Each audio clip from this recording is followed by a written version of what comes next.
আসসালামু আলাইকুম। তথ্য অনুসন্ধানে টিম গঠন, আরও বেনজির আজিজের খোঁজে বিএনপি। ভালো, মানে সরকারের ভেতরে আরও বেনজির আজিজ আছে, সেটার জন্য তথ্য অনুসন্ধানে টিম গঠন করা হয়েছে। ভালো, বিরোধী দল একটা ছায়া সরকার, পার্লামেন্টে যদি থাকতো তাহলে আরো ভালো হতো।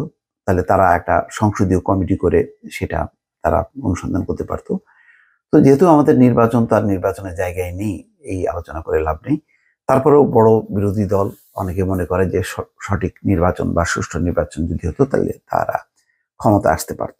তো সেই রকম একটি দলের তো অবশ্যই দায়িত্ব আছে, তো তারা করতে পারে। এটা এক ধরনের সরকার যদি মনে করে তাদের সহযোগিতা।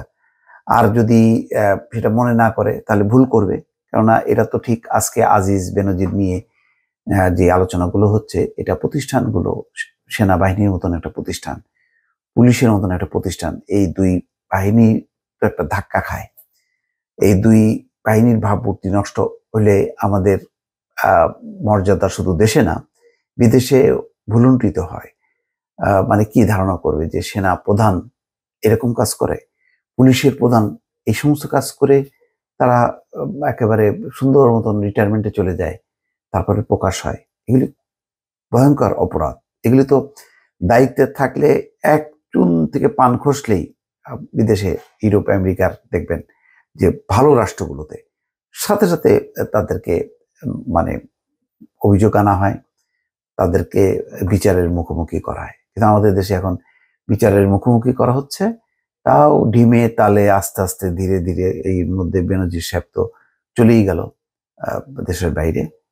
তো এইভাবে চলে যখন তার নাকি তারা দায়িত্বে নেই। অথচ দায়িত্বে থাকা অবস্থায় করলে এটা মেসেজ যাইতো সমস্ত পর্যায়ের কর্মকর্তাদের কাছে যে খবরদার, এই সমস্ত করে কিন্তু পার পাওয়া যাবে না। এখন কি হচ্ছে, দুর্নীতির রাহু গ্রাসে সমস্ত একেবারে আচ্ছন্ন হয়ে গেছে, সবাইকে গ্রাস করছে। দেখেন না, ওই যে এক উত্তম কুমার, সেও নিষেধাজ্ঞা দিছে, তারও মানে শত শত কোটি টাকা। তারপরে একজন এনএসআর পরিচালক, 125 কোটি টাকা তার ওয়াইফের ব্যাংকে লেনদেন। মানে কিরকম ভাবে যেন একটা মরিয়া হয়ে গেছে। মানে 1 কোটি 2 কোটি হলে এদের চলে না, শত শত কোটি টাকার দরকার। তো যাই হোক, ব্যাংক লুট, অর্থ পাচার, মানবাধিকার হরণ সহ ক্ষমতার অপব্যবহার করে গুরুতর অপরাধ ও দুর্নীতির সঙ্গে জড়িতদের তালিকা তৈরির উদ্যোগ নিয়েছে বিএনপি। এই লক্ষ্যে উচ্চ পর্যায়ের অভিজ্ঞ ব্যক্তিদের সমন্বয়ে একটি অনুসন্ধানী টিম গঠন করেছে দলটি। ইতিমধ্যে মাঠ পর্যায়ে কার্য শুরু করেছে তারা।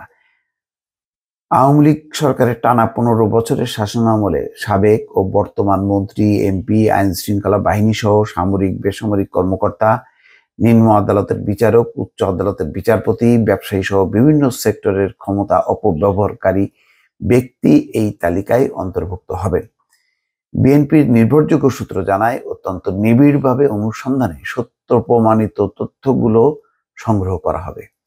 সময় মতো দেশবাসী ও বিদেশিদের সামনে তা প্রকাশ করার পরিকল্পনা আছে।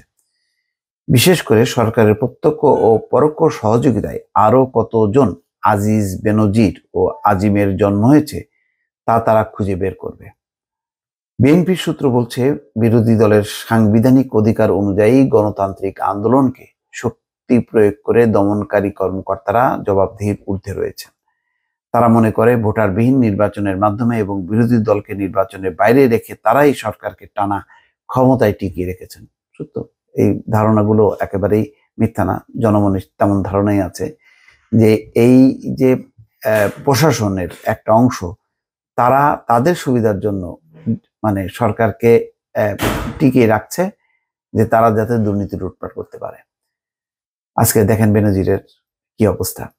ফলে প্রশাসনের অনেক কর্মকর্তা ধরাকে সরা মনে করেন, গণতান্ত্রিক প্রতিষ্ঠানকে ধ্বংস ও মৌলিক মানবাধিকার হরণের পাশাপাশি নিজেরা লুটপাটে নিমগ্ন হয়ে পড়েছেন। দুর্নীতির মাধ্যমে ডলার পাচার সহ ব্যাংক লুটপাটে আজ দেশের অর্থনীতি নাজুক পরিস্থিতির মধ্যে পড়েছে। এ বিষয়ে ফখরুল ইসলাম আলমগীর বলছেন, এই আজিজ বেনজিরকে কারা সৃষ্টি করেছে? দেশে আরো অসংখ্য আজিজ বেনজিরের মতো কর্মকর্তা সরকারের আশ্রয় প্রশ্রয়ে অপরাধের সঙ্গে যুক্ত। চারিদিকে তাকিয়ে দেখবেন তাদের দুর্নীতি ছাড়া আর কিছু নেই। অবশ্য ক্ষমতাসীন আওয়ামী লীগের সাধারণ সম্পাদক ওবায়দুল কাদের বলছেন, দুর্নীতির বিরুদ্ধে তার সরকারের অবস্থান জিরো টলারেন্স। বেনজির আহমেদের তদন্ত হচ্ছে, আজিজেরও তদন্ত করতে পারবে দুদক। বিচার করা স্বচ্ছ সরকার আছে, এই ইস্যুতে সরকার মোটেই বিব্রত নয়। যাই হোক, এখন যদি উচ্চ পর্যায়ে টিম গঠন করে যদি তারা অনুসন্ধান করে, সেগুলো যদি সরকারের কাছেও তারা উপস্থাপন করে, সরকারও তাহলে একটা ইয়ে পাবে, ধাক্কা পাবে, এবং তারাও নড়ে চড়ে বসবে যে এইগুলোকে মানে বিনা চ্যালেঞ্জে ছেড়ে দেওয়া উচিত না। ক্ষমতায় থাকার জন্য এই প্রজাতন্ত্রের কর্মচারী কর্মকর্তা তাদেরকে ব্যবহার করা যে উচিত না, এবং এটার মধ্য দিয়ে যে সুশাসন ব্যাহত হচ্ছে, দুর্নীতির রাহুগ্রাসে পুরো দেশটা নিমজ্জিত হয়ে যাচ্ছে, সেই জায়গাটা দেখে তাদেরও একটা টনক নড়বে। এখন সরকার এটা কিভাবে নেবে সেটাই দেখার বিষয়। যদি মানে বলে যে ঠিক আছে, বিএনপি দুর্নীতি করুক, আমরা সহযোগিতা করব দুর্নীতির মানে তদন্তে, তাহলে তো ভালো। আর না হলে তো এটা রাজনৈতিক একটা ওই হবে। যদি বিরোধিতা করা হয় তাহলে এই দুর্নীতিবাজরা প্রশ্রয় পাবে। দর্শক ভালো থাকবেন। আল্লাহ হাফেজ।